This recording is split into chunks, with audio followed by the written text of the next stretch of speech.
갈릴리 해변에 다니시다가 두 형제, 곧 베드로라 하는 시몬과 그의 형제 안드레가 바다에 그물을 던지는 것을 보시니 그들은 어부라. 말씀하시되 나를 따라오라. 내가 너희를 사람은 낚는 어부가 되게 하리라 하시니 그들이 곧 그물을 버려두고 예수를 따르니라. 거기서 더 가시다가 다른 두 형제, 곧 세베대의 아들 야고보와 그의 형제 요한이 그의 아버지 세베대와 함께 배에서 그물 깃는 것을 보시고 부르시니 그들이 곧 배와 아버지를 버려두고 예수를 따르니라. 하나님의 말씀입니다. 하나님께 감사합니다. 네, 사람은 다 이런 면이 있는 것 같습니다. 무언가가 이렇게 되고 싶어하는, 뭔가를 따라하고 싶어하는, 그래서 그것을 따라하는 그런 욕구, 성향들이 있는 것 같습니다. 미용실에 이렇게 가면 원장님들이 꼭 고민하시는 공통사항인데 그게 뭐냐면 머리를 이제 이발하러 온 사람들이 이제 연예인 사진을 갖고 와서 이 스타일로 해달라는 것이죠. 그 스타일로 해줬는데 이제 컴플레인이 들어오는 거죠. 아니지 아니야. 원장님께서 변호하시는 말은 당신이 그 사람이 아닌데 어떻게 이게 똑같이 나올 수가 있냐. 이렇게 실랑이를 벌이는 것들을 한 번씩은 들어보셨을 거고 또 경험해 보셨을런지는 모르겠습니다. 마음대로 되지 않지요. 우리가 자녀를 키우면서도 그냥 자녀를 낳아서 그냥 낳았나 보다라는 부모는 한 명도 안 계실 것입니다. 자녀가 어떤 사람이면 좋겠다라는 계획들을 다 갖고 계시죠. 예전 같으면 제가 어릴 때 시절만 해도 자녀들을 향한 부모님의 계획들은 거의 많은 분들이 잘 되는 거, 공부 열심히 해서 인류대학 가서 좋은 직장 갖는 사람, 이런 사람이 되는 것을 그렇게 바라셨어요. 그래서 막 부모님들이 죽도록 고생을 하셔서 자식 교육시키는 데에 헌신을 하셨죠. 지금도 그런 부모들의 헌신과 열정은 변하지 않지만 요즘 부모님들은 약간 마인드가 좀 옛날과는 다른 것 같습니다. 아이들이 원하는 것, 또 아이들이 행복하게 사는 것, 또 아이들을 개발해주고 싶은 것, 이쪽으로 좀 더 이렇게 포커스를 맞춰서 아이들을 어떤 기대나 그런 것들을 해가고 있는 것 같습니다. 그러나 그런 기대가 좋지만 사실상 그런 기대한 대로 내 자식이 또 내가 그런 모습으로 변할 수 있는가 하는 것입니다. 또 변하여서 그만큼 만족과 행복을 누릴 수가 있느냐라는 것이지요. 거의 대부분 만족을 누리지 못할 것입니다. 그리고 내가 원하던 그 모습까지 이르지 못하여서 많이 좌절하고 또 고뇌하고 또 거기서 비참한 모습들을 도리어 발견하게 되는 그러한 것들까지도 있게 됩니다. 하나님께서도 우리를 만드시고 또 우리를 죄에서 또 애굽에서 탈출시킴으로 인해서 우리를 그냥 죄에서 건져내신 것뿐만이 아니라 거기에 대한 인간을 향한 계획이 있었다는 것을 우리는 잘 알고 있습니다. 모든 사람들은 자기가 계획한 바, 자기가 되고픈 바를 실패하고 쓴 잔을 맛볼 수밖에 없지만은 하나님께서는 그 사람을 만드신 바에, 목적하신 바에, 계획하신 바에 실패가 없다라는 것을 성경이 보여주는 것이고 그것이 가장 우리에게 위로가 되고 소망이 되고 힘이 되어야 된다는 사실을 오늘 본문 가운데서 좀 확인하고 여기서 큰 힘과 또 소망과 위로를 얻었으면 좋겠습니다. 먼저 우리가 구약 성경에 잘 알고 있듯이 구약 성경에서 하나님께서 애굽에 종살이하던 이스라엘 백성들을 10가지 재앙과 그것을 하나님의 권능으로 끌어내시고 홍해를 가르십니다. 그리고 나서 가나안 땅까지 인도를 하시는데 중간에 아주 큰 일을 하십니다. 애굽에서 건져내셔서 가나안까지 가는 것이 목표가 아니라 그 중간에 정말 내가 너희들을 건져낸 이유와 목적이 무엇인지, 계획이 무엇인지를 알기 위해서 시내산에 머무르지요. 시내산에서 머무르는 기간이 거의 1년여의 기간입니다. 굉장히 오랜 시간을 가나안 땅까지 가지 않고 그 시내산에서 머무십니다.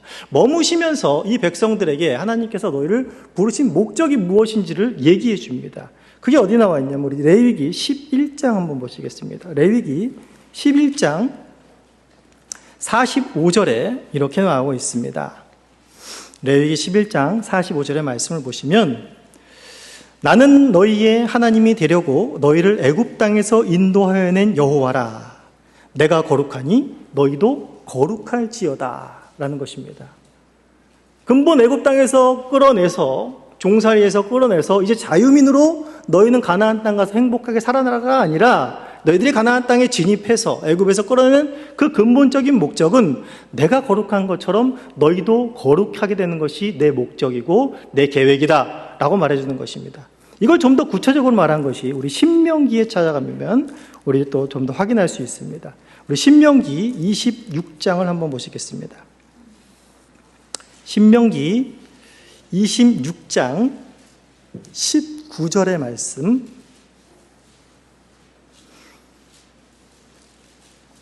신명기 26장 19절의 말씀을 우리 같이 한번 읽어보시도록 하겠습니다.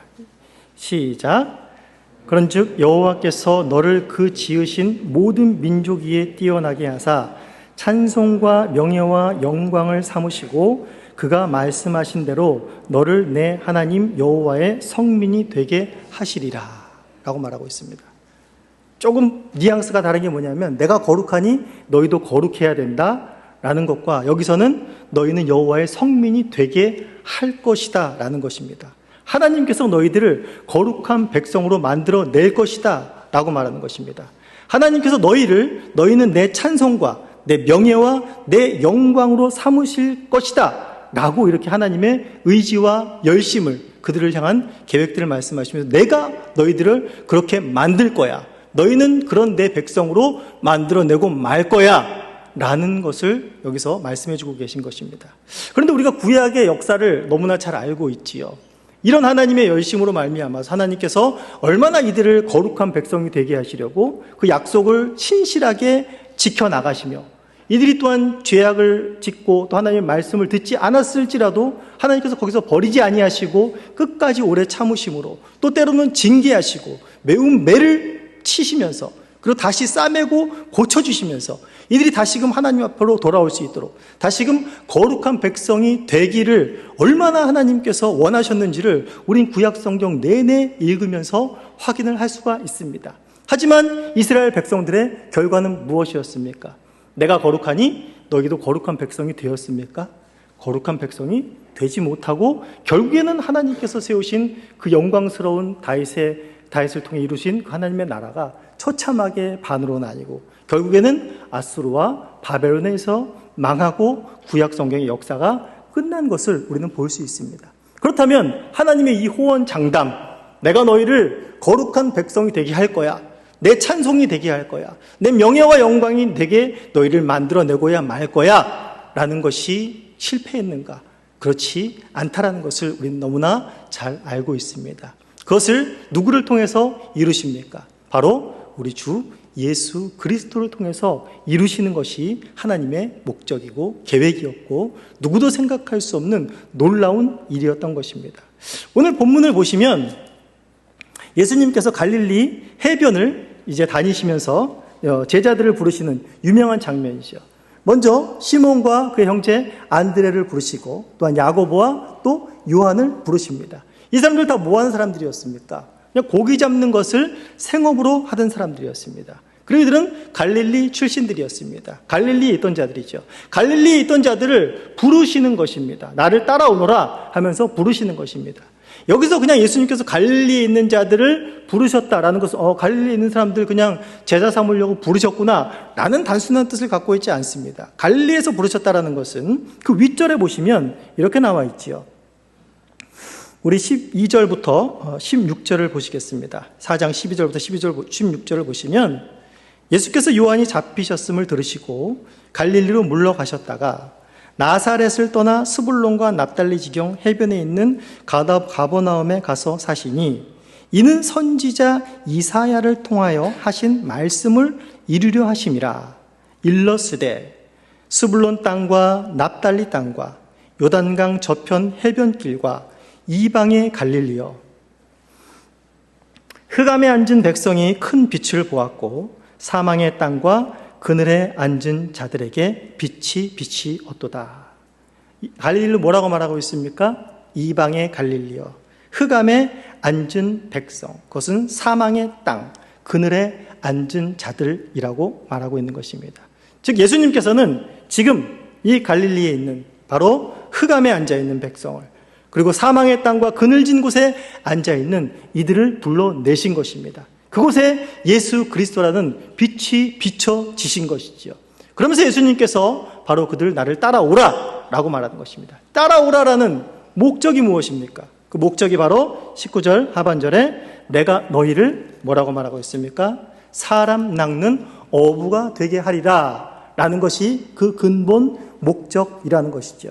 사람 낚는 어부가 되게 하리라 라는 것은 단순히 너희들을 나 전도왕으로 만들 거야, 너희들 내가 하는 일, 이제 그 밑에 23절부터 25절에 예수님께서 하시는 총체적인 사역이 나옵니다. 가르치시고 또 복음을 전파하시고 또 병든 자들을 고치시고 귀신을 쫓아내시고, 그냥 너희는 내가 하는 모든 일들을 해내는 것, 그래서 전도해서 사람 영혼 구원하는 것, 물론 그것이 맞지만은 좀 더 궁극적인 의미, 내가 너희를 사람 낚는 어부가 되게 하겠다, 나를 따라와라 라고 말하는 것은 바로 하나님께서 구약의 이스라엘 백성을 불러내신 그것과 동일합니다. 내가 거룩하니 너희도 거룩할지어다. 내가 너희를 거룩한 백성 되게 만들 것이다. 즉 무슨 말입니까? 구약에서도 이스라엘 백성에게 하나님께서 그 백성들을 향한 목적과 기대는 무엇이었습니까? 바로 잃어버린 하나님의 형상을 회복해 하시는 것이었습니다. 그리고 신약에서도 마찬가지로 예수님이 하시는 어떤 일을 잘하는, 기능적으로 수행하는 자들이 아니라 바로 예수를 닮은 자로 너희들을 만들겠다라는 예수님의 의지, 하나님의 뜻이 바로 여기에 담겨 있다라는 것입니다. 비로소 예수님께서 하나님이 계획하신 바 사람을 구원하시는 그 목적을 이루는 일을 이제 여기서부터 시작하신 것이죠. 그러면서 그 목적들을 예수님께서 하나하나 이루어 가시는 것입니다. 그 목적들을 어떻게 이루어 가십니까? 구약이나 신약이나 동일한 패턴으로 갑니다. 하나님께서 그 백성들을 찾아가시는 것입니다. 흑암에 앉은 자들, 애굽의 종이 되어서 도저히 빠져나올 수 없는 자들에게 찾아가셔서 그들을 끌어내시는 것입니다. 예수님도 마찬가지죠. 그들 직접 찾아가시는 것입니다. 그리고 흑암에 앉은 내 백성들에게 빛을 비추어 그들을 따라오게 하시는 것입니다. 신약시대 때에 사실상 이러한 개념은 굉장히 이해할 수 없는 개념인 것입니다. 이때만 해도 이제 많은 유명한 랍비들이 있었습니다. 율법을 가리키는 학자들이 있었는데 그들이 제자를 삼을 때 어떤 제자들을 찾아가서 이렇게 부르는 경우는 거의 없습니다. 다들 찾아갑니다. 유명한 스승에게 배우려고 며칠씩 찾아가는 길도 있고 거기서 안 받아줄 수도 있습니다. 그렇게 해서 겨우겨우 그 스승 밑에서 배우고 그 스승을 본따르는 이러한 것이 여기서는 통례적인 것이지, 위대한 스승이 누굴 찾아온다? 찾아와도 이 베드로와 요한, 안드레 이런 사람들이 대성 싶은 사람들입니까? 그렇게 훌륭한 제자들이 될 사람들인가요? 그렇지 않습니다. 이런 제자를 찾아온다는 것은 당시 통상적인 사고로는 이해할 수 없는 것이지요. 오늘날도 마찬가지죠. 오늘날도 과외 잘한다 하면 또 어느 선생이다 하면 거기를 이제 찾아가서 어떻게 해서든지 돈을 싸들고 가든지 예약을 얼마나 기다리든지 그 스승을 찾아가게 마련인데 예수님께서 직접 찾아오셨다라는 것입니다. 하나님께서 직접 그 백성들을 찾아가셨다라는 것입니다. 무슨 말입니까? 어떤 위대한 스승도 구원의 길을, 영광의 길을 보일 수 있는 스승은 누구도 없습니다. 어떤 사람도 스스로 영광을 찾아서, 스스로 진정한 영예를 찾아서, 스스로 진정한 구원의 길을 찾아서 갈 수 있는 사람은 누구도 없다라는 것이지요. 그 누구도 그 길을 알지도 못하고 찾아갈 기대조차도 하지 못하는 것이 인간입니다. 인간이 구원받기 위해서는 하나님께서 찾아가시는 길밖에 없습니다. 그것을 하신 것입니다. 구약성경에서 하나님이 직접 이스라엘 백성들을 찾아가셨고 이제 하나님이신 예수 그리스도께서 성육신하기까지 하셔서 그의 흑암 갇힌 백성들을 찾아오신 것입니다. 이것이 얼마나 놀라운 그 백성들을 향한 목적을 이루기 위한 하나님의 헌신과 하나님의 희생이었는가를 우리가 다시금 깨달아야 된다는 것이죠. 그러면서 그의 백성들이 되게 하기 위해서 가르치십니다. 구약에서도 그의 백성들을 끌어내셔서 시내산에서 하신 일이, 가장 중요한 일이 무엇이었습니까? 하나님의 말씀을 주는 것입니다. 너희는 내 법도 안에서 내 명을 따르며 그 안에서 평화와 안식을 누리게끔 하는 것이 하나님의 목적이었던 것처럼 예수님께서도 이제 제자들을 데리고 다니면서 꾸준히 가르치시는 일을 하십니다. 하나님 나라에 대해서 이야기를 하시고 또 산상수훈의 5장부터 7장까지 해서 하나님 나라에 대한 복음의 율법에 대한 진정한 해석을 거기서 다 풀어주심으로 인해서 이들이 하나님의 말씀으로 다시금 돌아오게끔, 다시금 그 거룩한 하나님의 형상을 회복할 수 있도록 가르치신다라는 것이죠. 그런데 구약이나 신약이나 가장 중요한 문제, 이들이 주님 앞으로 그렇게 주님이 애를 써도, 그렇게 헌신하고 희생을 드려도, 그렇게 가르쳐도 돌아오지 못하는 단 하나의 문제는 무엇입니까? 바로 죄의 문제라는 것입니다. 죄의 문제가 해결되지 않는 한 인간은 하나님의 형상을 도저히 회복할 수가 없다라는 것입니다. 그래야 해서 예수 그리스도께서 우리가 너무나도 잘 아는 것처럼 바로 우리의 모든 죄를 대속하여서 하나님의 진노를, 우리가 받을 그 진노를 그 십자가에서 모두 한 몸에 받아내신 것입니다. 그리고 부활하시고 영생을 우리들에게 선물로 주신 것입니다. 이것이 얼마나 놀라운 역사입니까? 우리 예수님께서 부활하시고 난 다음에 그 다음에 사적들을 우리는 너무나 잘 알고 있으시죠. 예수님께서 부활하시고 난 다음에 제자들에게 다시 찾아가십니다. 다시 찾아가셔서 제자들을 추궁하십니까? 너희들 어찌하여 나를 버렸느냐? 너희들 이렇게 믿음이 없더냐? 나 봤지, 부활한 거 봤으니까 이제 너희들 더욱더 열심히 해야 돼 라고 하지 않습니다. 다시금 제자들을 찾아가셔서 다시금 그들에게 하나님의 말씀을 전하십니다. 승천하시기까 40일까지 다시금 하나님 나라에 대해서 또 가르치시기를 시작하십니다. 그리고 성령이 오기를 기다리라 하시고 성령님께서 이제 세워진 그 교회 속에서 끊임없이 주님 세상 끝날까지, 주님 다시 오시는 그날까지 너희와 항상 함께 하겠다라고 말씀을 하고 계신 것입니다. 세상 끝날까지 너희와 항상 함께 하겠다라는 말은 그냥 옆에 붙어 있겠다, 어떤 도움을 주겠다라는 것이 아니라 그날까지 너희들을 반드시 내 백성으로, 나의 거룩한 백성으로, 나의 찬송으로, 내 영예와 내 영광으로 너희들을 만들어내고야 말겠다라는 하나님의 결단인 것이고 하나님의 의지인 것입니다. 우리를 향한 하나님의 열심이라는 것이죠. 이 열심에 넘어가지 않을 사람이 없다라는 것입니다. 그리고 그 뒤를 이어서 바로 이제 베드로와 또 그렇게 강팍했던 바울이, 예수님의 제자들이 예수님을 배신하고 예수님을 욕하고 심지어는 베드로는 예수님을 저주까지 했던 자들이 어떻게 됩니까? 죽는 그 순간까지 바로 그들의 하나님의 향한 찬송이 떠나지 않았습니다. 하나님을 향한 영광이 그들을 떠나지 않았다라는 것입니다. 그들의 이러함이 어떻게 나왔습니까? 바로 이들의 열심이 아니라 하나님의 열심이라는 것이죠. 하나님께서 반드시 이렇게 만들어내고야 말겠다라는 것이죠.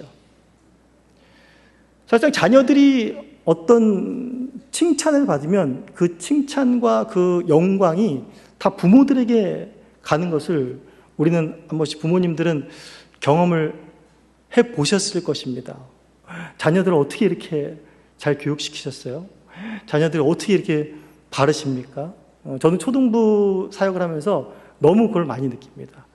자녀들을 어떻게 이렇게 가정에서 잘 교육시키셨고 이렇길래 정말 그 부모님들이 이제 더 저는 존경스러워 보이시는 것이죠. 저도 저희 어머니가 예전에 아주 오래전에 그런 고백을 저한테 하셨어요. 이제 저를 아는 이제 사람들이 뭐 이건 거짓말은 아닙니다. 알아서 들으셔도 되는데 저한테 그런 말씀하시는 거예요. 오는 사람들이 다 어떻게 아드님을 잘 두셨어요? 제가 지금 꾸며내는 거 아닙니다. 너무 잘 키우셨어요. 이러면서 어머니한테 아들을 이렇게 자랑을 해주시는 거예요. 그러니까 아피디가 그렇게 해주셨겠죠.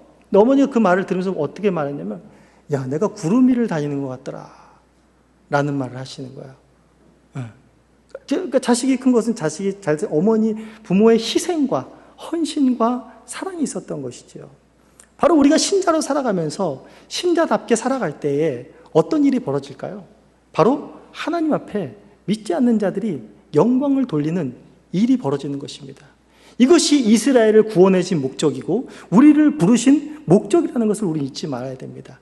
단순히 너희만 구원해서 너희들만 잘 살게 하려는 것이 아니라 너희들이 거룩한 백성으로 살아감으로 인해서 그 빛이 퍼져 나가는 것입니다. 그래서 열방이 그것을 보고 주님 앞으로 돌아오는 것입니다. 이 자들은 어떤 자들이기에, 그러면서 도리어 찬양하게 되는 것이 무엇입니까? 이들을 택하신 하나님을 찬양하는 것입니다. 하나님은 어떤 분이시기에 이들을 이렇게 만드셨는가? 그러면서 하나님께 무엇이 돌아갑니까? 존귀와 찬송과 영광이 하나님께 올라가는 것입니다. 우리가 하나님의 자녀답게, 신자답게 거룩하게 살아야 될 것은 바로 이러한 하나님의 우리를 향한 궁극적인 목적을 이루는 것입니다. 그것은 어떤 당위가 아니라는 것이죠. 너 거룩하게 살아야 돼, 너 착하게 살아야 돼, 율법대로 살아야 돼 라는 그런 당위가 아니라는 것입니다. 이러한 것으로 인하여서 원래 우리가 지어진 그 목적한 바대로 하나님의 형상이 우리 안에서 이루어져 간다라는 것을 우리는 확인하게 되고, 거기서 더 힘을 얻고 기쁨을 얻어서 나는 이렇게 살아야겠구나 라는 것이 더 생겨나는 것이고, 이 세상에서 내가 바랐던 것이 조금 되지 않을지라도 하나님께서 여전히 나를 빚어가신다는 그 기쁨과 소망으로 우린 다시 일어날 수가 있는 것입니다. 부모님들은 자녀들이 어떻게 자랄까에 대해서 굉장히 고민들을 한 번씩 많이 해보셨을 것입니다. 저도 마찬가지입니다. 그런데 그 고민이 사라지는 때가 있습니다. 무엇인가 하면 나를 이끄신 하나님을 알 때, 나 같은 자도 하나님께서 택하셔서 이렇게까지 인도하셨는데 하물며 우리 아이들은 하나님이 택하신 자들인데 이 아이들을 나 이상으로 인도하시지 않겠는가 라는 안도감이 있습니다. 이것은 부모의 어떤 의무감이나 책임을 회피하는 것이 아닙니다. 안 된다라는 것을 부모님들은 한 번씩 경험해 보셨을 것입니다. 내 자식 내 뜻대로 되진 않지요. 분명한 것 하나는 하나님 뜻대로는 된다라는 것입니다. 거기에 믿음과 소망을 걸고 거기서 우린 자녀들을 더 사랑할 수 있고 자녀들에 대해서 한층 더 넓은 마음으로 그들을 포용할 수 있는 마음이 생긴다라는 것입니다. 올 한 해 주님께서는 또 우리가 알건 모르는 그 순간에도 쉬지 않으시고 우리를 거룩한 백성으로 지어가시고 만들어가실 것입니다. 올 한 해 마지막이 되었을 때 내 모습을 돌아보십시오. 조금 변하셨다면 그건 하나님께서 엄청난 일을 하신 것입니다. 만약에 뒤처진 것 같다면 그건 내 느낌일 것입니다. 분명히 변화하시고 있으실 것입니다. 왜냐하면 하나님이 쉬지 않고 일하시기 때문에. 그리고 주님 다시 배울 날에 우리가 완전히 회복될 그 하나님의 형상을 기대하시면서 오늘날의 이 험한 세상들을 주님의 거룩한 백성으로, 사람 낚는 어부로, 주님의 제자로, 증인으로 살아가시는 저와 여러분들이 되시기를 간절히 소원합니다.